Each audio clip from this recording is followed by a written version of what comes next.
మన మందిరానికి ఒక తమ్ముడు వస్తాడు, దేవుని కృప.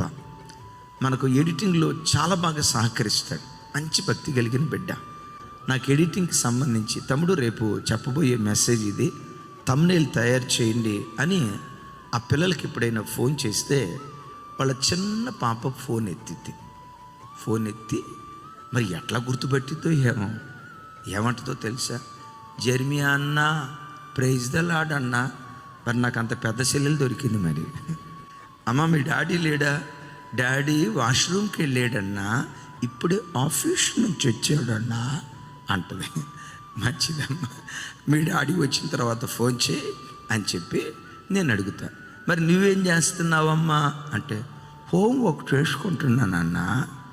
ఏ తరగా చదువుతున్నావమ్మా? 20 30 అంటే ఊకేజీ అన్నా.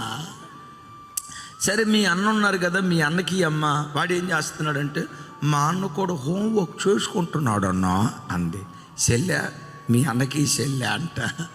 ఆ చెల్లి వాళ్ళ అన్నకి ఇస్తుంది. రే ఏం చేస్తున్నారు అంటే, హోంవర్క్ చేసుకుంటున్నాం, క్లాసులో హోంవర్క్ ఇచ్చారు. మరి అప్పుడెప్పుడు చేసుకుంటారా ఏంట్రా అంటే, మా డాడీ 5:30 కల్లా ఇంటికి వస్తాడన్నా. మా డాడీ చెప్పాడు, రే నాన్న స్కూల్ నుంచి రావడంతో 1 గంట ఆడుకుంటారా, ఆట అయిపోయిన తర్వాత 5:30 కల్లా మీరు బుక్స్ తీసుకొని హోంవర్క్ దగ్గర కూర్చోవాలా.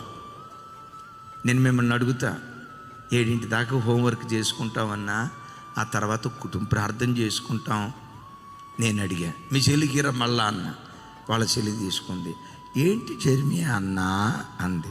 అంటే కుటుంబ ప్రార్థనలో నువ్వు కూడా కూర్చుంటున్నావా, ప్రార్థన చేస్తున్నావు అంటే ఏమంటుందో తెలుసా? సోతక్క కొరకు ప్రార్థన చేస్తానన్నా. సోతక్క, ఈ కొత్త పేరు ఎవరిదామంటే అదే సోతక్క కొరకు ప్రార్థన చేస్తున్నాను. అమ్మా, నాకు ఆ మాట వినటంతో ఎంత అద్భుతమైన తండ్రి. పిల్లలను కూర్చోబెట్టి, రే నాన్న లెక్కలు ఏం చేసావు, మార్క్స్ ఎన్ని వచ్చినాయి, ప్రోగ్రెస్ కార్డ్. కొన్నిసార్లు పని ఒత్తిడిలో, డబ్బు సంపాదన అనే ముసుగులో, ఉద్యోగ వ్యాపారాలు అనే ముసుగులో, కొన్ని సందర్భాల్లో మందిరము, దేవుడు, చర్చి అవసరమే.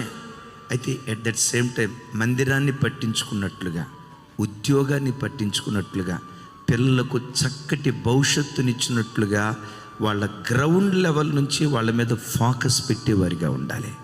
ఎందుకో చెప్పమంటారా? రేపటి నీ ఆశాజ్యోతులు నీ పిల్లలే.